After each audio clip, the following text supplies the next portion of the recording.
ये बात आप जरूर स्वीकार करें कि सोते समय आपको बहुत सावधान रहना है।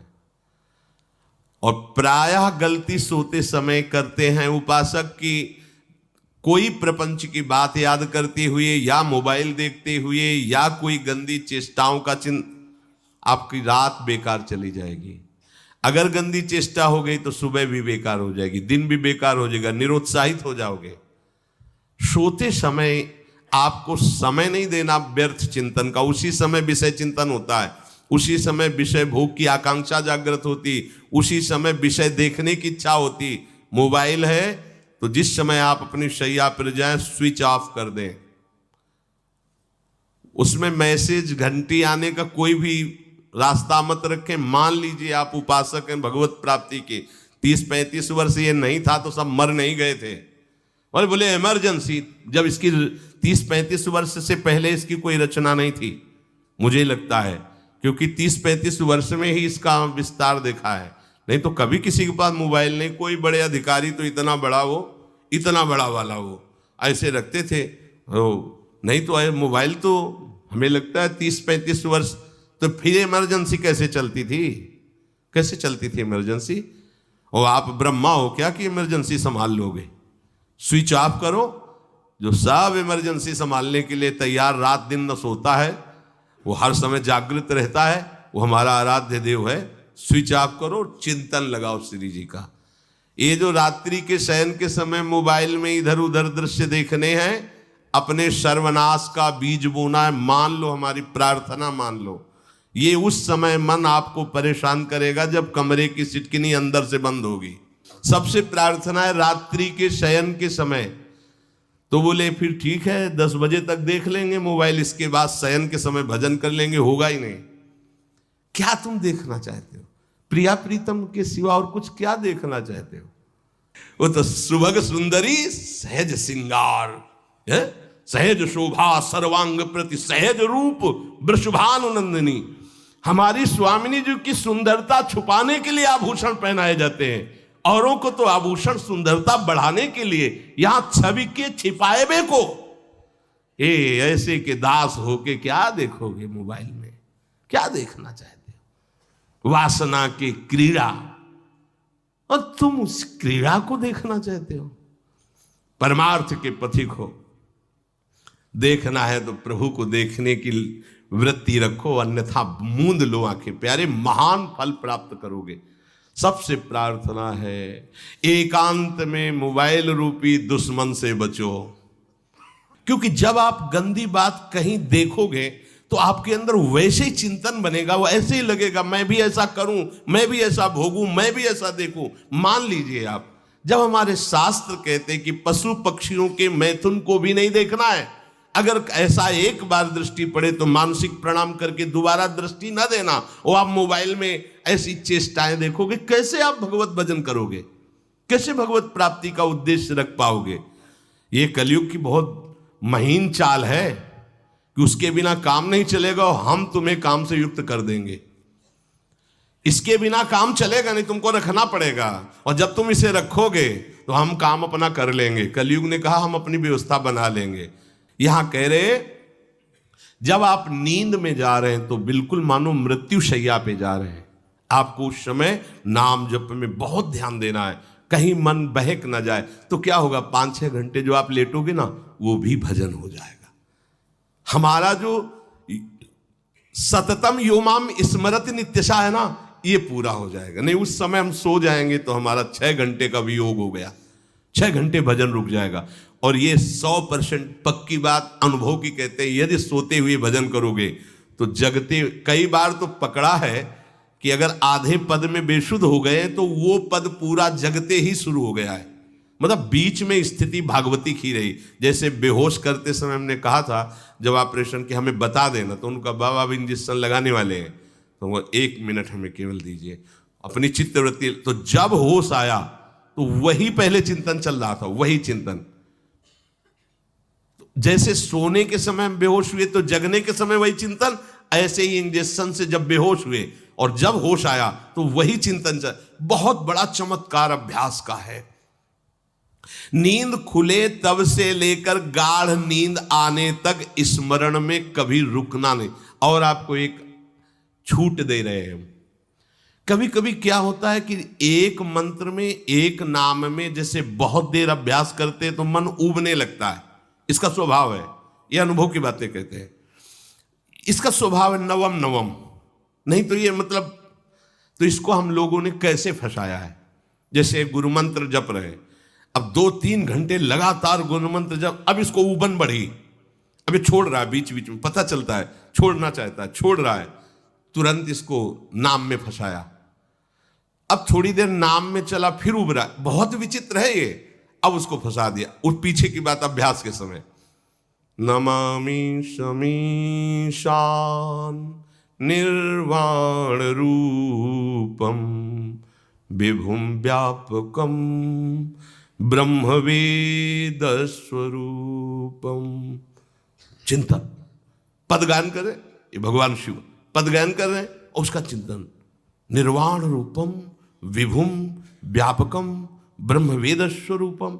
अब अपने यहां अवसर है, सुंदर सुंदर कोई पद गुरु मंत्र जब करते हुए मन जब ऊबने लगे, राधा वल्लभ श्री हरिवंश, राधा वल्लभ श्री हरिवंश, राधा वल्लभ श्री हरिवंश, इसमें भी उबने लगे, शुरू कर, जोई जोई प्यारो करे सोई मोही भावे, भावे मोही जोई, इसमें भी उबने लगे। सुधा निधि का कोई एक लाइन ले लो, ब्रह्मेश्वरादि सुदुरूह पदारविंद श्रीमत् पराग परमाद्भुत वैभव, ब्रह्मेश्वरादि सुदुरूह छोड़ना नहीं है, तू भाग में नवम नवम दे रहा हूं, नवम नवम। इसको फंसाने के लिए आपके पास अस्त्र हो, जैसे यहां चाकू, यहां पिस्तौल, तलवार, ये वो सब बिल्कुल वीर सजा रहता है, ऐसे ही अपने लोग सजे रहते। छोटा राधा, अब एकदम चिपक गया आके तो कैसे मारे, तो छोटी चाकू है ना वैसे, राधा राधा राधा, थोड़ा दूरी राधा वल्लभ श्री हरिवंश, थोड़ा और दूरी गुरु मंत्र, बड़े बड़े अस्त्र अपने पास रख ले। बहुत भाग रहा है तो फंसा दिया, प्रथम यथावति प्रणव श्री, अब लग पूरा पदगा, पूरा पदगा उसमें लग, प्रथम यथामति प्रणव। भोजन पाते समय ऐसा अभ्यास किया है, 1 घंटा के पहले भोजन नहीं होता, चाहे 2 रोटी पाना हो, समय लगता है भोजन, आराम, एक एक नाम, एक एक, कुछ भी हल्ला मचाओ, कोई फर्क नहीं पड़ेगा, अपना चलेगा। अभ्यास स्नान के समय, भोजन के समय, किसी क्रिया के करते समय, किसी से बात करते समय, सोते समय, ये विशेष स्थान जहां में सावधान रहना है। यहां भजन छूटता है, ध्यान देना, यही भजन छूटता है। चलते समय, क्रियावान होते समय, प्रसाद पाते समय या किसी से बतराते समय, ये सब भजन के छूटने के स्थान है और यहीं पकड़ना है भजन को। जब आपको बिल्कुल न लगे तो मानसिक सब बंद कर दो और गुनगुनाने लगो। जो धुनी आपको अच्छी लगे उसी में नाम, कोई नाम लेके, संसार का चिंतन न होने पावे, चाहे जो कुछ तुम जहां तुम्हारा मन आवे, गंगावरी गोदावरी, कुछ भी, भागवतिक चिंतन के सिवा संसार के चिंतन न होने पाए। पहले ऐसे अनन्य बनो, फिर बाद में अनन्यता आती, रसना कटो जो अनरट। हाँ भी विषय चिंतन कर रहे हैं, प्रपंच कर रहे हैं, बोले रसना कटो जो अनरटो। और नहीं बोल सकते, प्रपंच बोलेंगे बस, रसना कटो, ये शब्द वहां नहीं आते। पहले हम आपको छूट देते, भक्त चरित्र, भगवान की चरित्र, नाम, कीर्तन, मंत्र, जो भी चाहो, संसार का चिंतन मत होने देना, पहले ये पकड़ो। फिर आगे चल करके जब पवित्र हृदय होगा तब ये निष्ठा आती, रसना कटो जो अन रटो, निरखियन फुटो नयन। मान लो संसार का चिंतन नहीं करने देना है इसको, आप जैसे बने वैसे करो भागवतिक चिंतन। कोई नाम ले लो, कोई मंत्र ले लो, तुम्हें जो प्रिय लगे, हम छूट देते हैं। ये नहीं करे कि रसना कटो जो अन रटो, ये बाद की बात है। हमें पहले इसका संसार चिंतन रोकना है। कैसे छूटेगा, कैसे छूटेगा, हमें यह पकड़ना है। नहीं तो निष्ठा की बात, जो हरि नाम जगत त्रिशिरोमणि वंश बिना कबहू, हरिवंश बोलेंगे नहीं, हरि बोलना नहीं है, हरि बोलना नहीं, क्योंकि जो हरिनाम जगत त्रिशिरोमणि वंश बिना, हरिवंश बोलना नहीं है क्योंकि प्रपंच में रति। तो क्या करो, जो तुम्हें प्रिय लगे पहले उसे पकड़ो। ये हम अंदर की बात करें, प्रवचन की बात नहीं कह रहे। मन को फंसाना है हमें। राम कृष्ण हरि जहां लगे इसको लगा, पहले इसको फंसाओ, संसार का चिंतन न होने दे। गीता भागवत भक्त चरित्र कुछ भी कहीं भी इसे फंसाओ, पहले संसार का चिंतन न होने दो, फिर लाओ इसको घुमा के निकुंज वाटिका में, फिर तो भागेगा ही नहीं, फिर नहीं भागेगा। अब सीधे निकुंज वाटिका में किसी महाभाग्यशाली गुरु आश्रित का लगेगा, अन्यथा बहुत प्रपंची मन है। आप आश्रय इधर का लोगे, प्रपंच का चिंतन करोगे, बात बनेगी नहीं। चिंतन छोड़ना है हमें, जैसे बने तैसे संसार का चिंतन छूट जाए तो हम विजय को प्राप्त होंगे। ध्यान दीजिए, इस परमात्म तत्व को वही प्राप्त कर पाता है जिसका राग बीत गया है, खत्म हो गया है, वैराग्यवान। ज्यादा परिश्रम नहीं है वैराग्य में, विवेक नहीं होने के कारण हम वैराग्य नहीं धारण कर पाते। हम बाहरी बातों को वैराग्य ले लेते हैं, ऐसा कपड़ा बदल लेना या कपड़ा ना पहनना या लौकी का कमंडल, मिट्टी का पात्र, तो हम अपने को वैरागी। बात यहां नहीं रुकेगी। वैराग्य का इतना ही मतलब नहीं, ये भी एक बाह्य अंग है वैराग्य का, पर वैराग्य का सच्चा स्वरूप है वीतरागा। कहीं कुछ भी अच्छा नहीं लग रहा, कोई भी सुख आकर्षित नहीं कर रहा, लोक लोकांतर की प्रतिष्ठा, मान, सुख, ऐश्वर्य, व्यक्ति, कुछ अच्छा नहीं लगा, राग खत्म हो गया। ऐसा उस अक्षर ब्रह्म को, अविनाशी तत्व को जान पाता है। जगते भयो फिरे बैरागी। जैसी हरिवंश प्रपंच बंच सब ये काल ब्याल को खायो। हालत यह है कि जैसे सांप ने मेढक को पकड़ रखा और मेढक सामने पतिंगा को, कीड़े को पकड़ना चाहता है, उसे यह पता नहीं कि मैं खुद किसी का कवल बन चुका हूं, वो एक झटके में मुझे अपने पेट में ले जाएगा। ऐसे ही हम सब हैं, काल के द्वारा ग्रसित है। काल ने हमें पकड़ रखा है, पर हम भोग भोगना चाहते हैं, हम नाना प्रकार की मान प्रतिष्ठा पाना चाहिए। ये पता नहीं एक झटके में हमारा अस्तित्व ही खत्म हो जाएगा।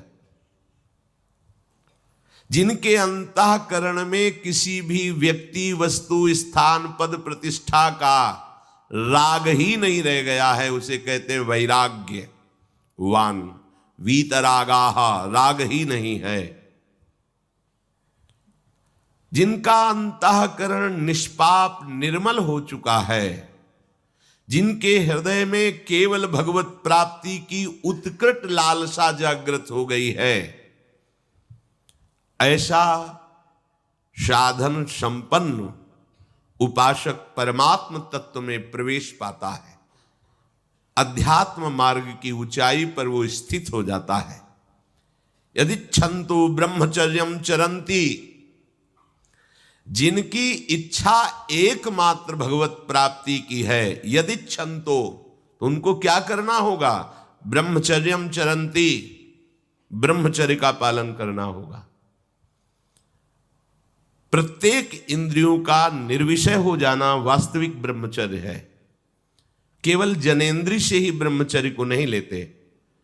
हमारी प्रत्येक इंद्रिय भोगों से रहित होकर भगवत अनुराग में, नेत्र प्रभु को देखना चाहते हैं, त्वगेंद्रिय प्रभु को स्पर्श करना चाहती है, घ्राणेंद्रिय प्रभु के श्री अंग की गंध पाना चाहती है, श्रवणेंद्रिय प्रभु के वचन सुनना चाहती है।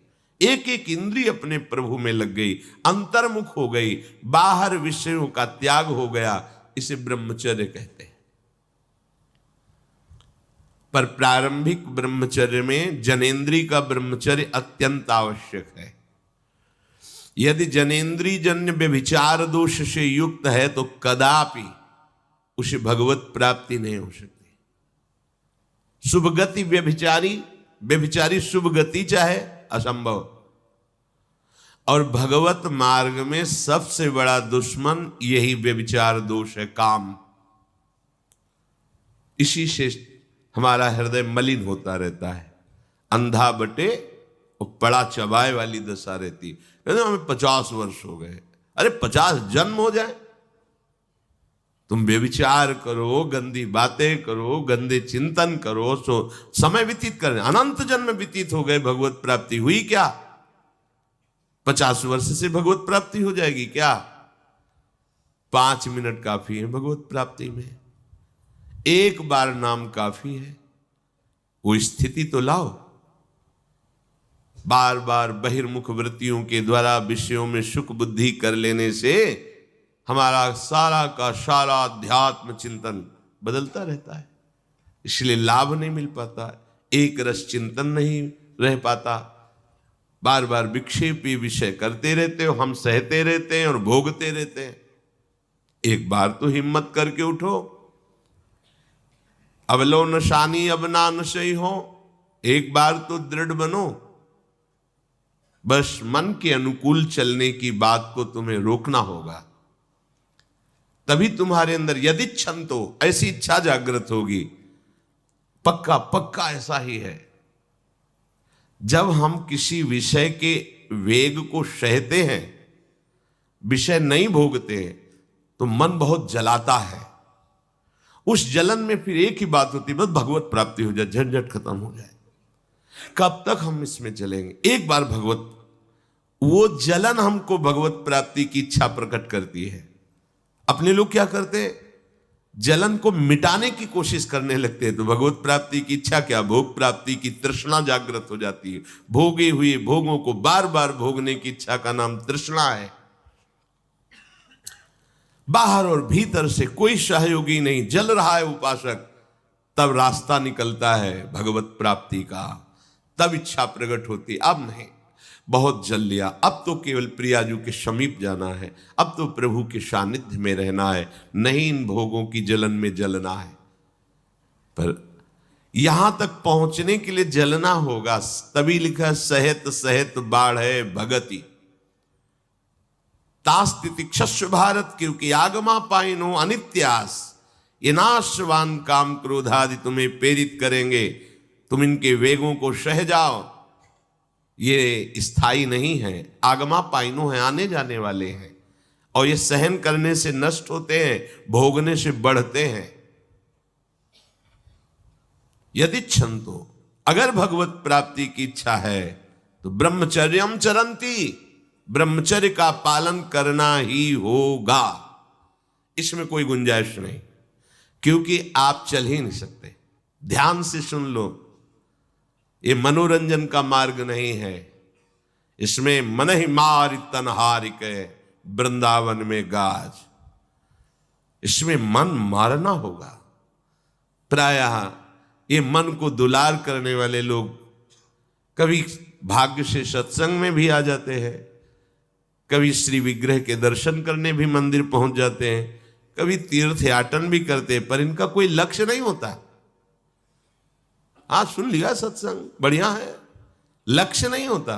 यहां लक्ष्य वालों की बात हो रही। यदि क्षंतो, यदि तुम्हारी ऐसी इच्छा जागृत हो रही किसी जन्म में भगवत प्राप्ति करनी, तो ब्रह्मचर्यम चरंती, आप सच्ची मानिए, जिसके निकालने में तुमको सुख की अनुभूति हो रही, उसको रोकने में कितनी सुख की अनुभूति होगी। उन्मत्त हो जाओगे, बहुत जल्दी आपके सारे के सारे करण भगवदाकार होने लगेंगे यदि आप ब्रह्मचर्य का पालन करेंगे। शरीर स्वस्थ, हल्का, मन प्रसन्न, नींद आदि पर विजय, कितने गुण ही गुण। और ब्रह्मचर्यहीन आलस्य, प्रमाद, भोगों का चिंतन, मन का डिप्रेशन में पहुंचना, कमर में दर्द, टांगों में दर्द, सर में दर्द, घबराहट होना, बिना किसी कारण के मन भयभीत हो रहा है, भोजन अपच हो रहा है, बिना किसी प्रक्रिया के वीरनाश हो रहा है, बिना किसी प्रक्रिया के। काहे को मृत्यु स्वयं स्वीकार कर रहे हो, ये मृत्यु है। चाहे भगवान दत्तात्रेय जी बोल रहे हैं या भगवान कपिल देव जी बोल रहे हो, जब उपासक को संबोधन करते हैं भगवत प्राप्ति के लिए, तो कहते हैं कि इस भोग वृत्ति को साक्षात मृत्यु रूप देखो, ये मृत्यु है तुम्हारी। जब शरीर राग त्यागना है तो तुम शरीर से भोग भोगोगे तो आसक्ति शरीर की पुष्ट होगी, आसक्ति भोग सुख की पुष्ट होगी, है नहीं। कितने दिन शरीर रहेगा, कितने दिन भोग रहेंगे। विचारवान बनो, ब्रह्मचर्यम चरंती, ब्रह्मचर्य का पालन करो। उपासक जो ब्रह्मचारी होता है उसका खिला हुआ चेहरा रहता है, जैसे कमल खिला हुआ, बिना किसी कारण के उसकी मुख मुद्रा में प्रसन्नता होती है। जो ब्रह्मचर्यहीन होता है बुझा हुआ चेहरा होता है, तेजहीन, बिना किसी कारण के वो शोकग्रस्त लगता है। बैठा है, आपको लग रहा है शांत है, लेकिन आप चेहरे को देखो वो एक शोकग्रस्त है, कुम्हलाया हुआ चेहरा, अशांत चेहरा। मुख प्रसन्न, तन तेज विराजा, यह है ब्रह्मचर्यम चरंती, भगवत आराधन संपन्न उपासक का। जैसे आग में पैर रखते हुए कोई चले तो कैसे चलेगा, ऐसे ही ब्रह्मचारी की पहचान है। इतनी स्फूर्ति उसके अंदर होती, जैसे आग में चलने वाला पूरा पैर नहीं रख पाएगा, अगला कदम रख देगा क्योंकि ताप लग रहा है, ऐसे उसकी स्फूर्ति होती पैरों में। उसकी आंखें एकाग्र रहती है, चंचलता इधर उधर या बार बार झपकना यह विषयी पुरुष का लक्षण है। बार बार पलक झपकना यह विषयी पुरुष का लक्षण है। इधर उधर ताक झांक, चंचलता, ऐसा बैठे तिनका तोड़ रहा है, पैर हिला, ये सब विषयी पुरुष के लक्षण है। ये तो बिल्कुल साधारण स्पष्ट दिखाई देता है आदमी विषयी है या ब्रह्मचारी, एक सेकंड में लक्षण होते हैं। आपको जब भगवत मार्ग का अवसर मिला है तो गृहस्थ हो, संतान हो गई, ब्रह्मचर्य से रहो। नहीं चाहिए संतान तो भ्रूण हत्या, गर्भ हत्या जैसे महापाप करने की क्या जरूरत है। उसी वीर से संतान उत्पन्न होती है जिसको आप नष्ट कर रहे हो, जिसको आप ऐसे पानी में बहा रहे हो, व्यर्थ फेंक रहे हो, तो उसको भ्रूण हत्या का पाप लग रहा है, तो तुमको पुण्य लग रहा है, वीरपात कर रहे हो तुम्हें भी वही हत्या लग रही है, क्योंकि उसमें वही जीवात्मा है जो मां के गर्भ में जाके बालक रूप धारण कर लेती है, उसको तुम नष्ट कर रहे हो। पर बुद्धि भ्रष्ट हो गई है, समझ में नहीं आता, व्यर्थ में वीरपात करते हो, व्यर्थ में। तुम्हारा भजन बनेगा, तुम अध्यात्म के योगी बनोगे, मजाक है अध्यात्म का मार्ग। होश में हो जाओ, ये मन के दुलार को बंद करो। जब तक इच्छा ही नहीं भगवत प्राप्ति की तो फिर तुम कैसे भगवत प्राप्ति कर पाओगे। भगवत प्राप्ति की इच्छा कैसे होगी जब तुम्हारी इस तरह से निंदनीय वृत्तियां हैं। इंद्रियों को दुलार कर रहे हो, मन को दुलार कर रहे हो, भगवत प्राप्ति चाहते हो, आचरण नीच और चाहते हो उच्च पदवी। सावधान हो जाओ।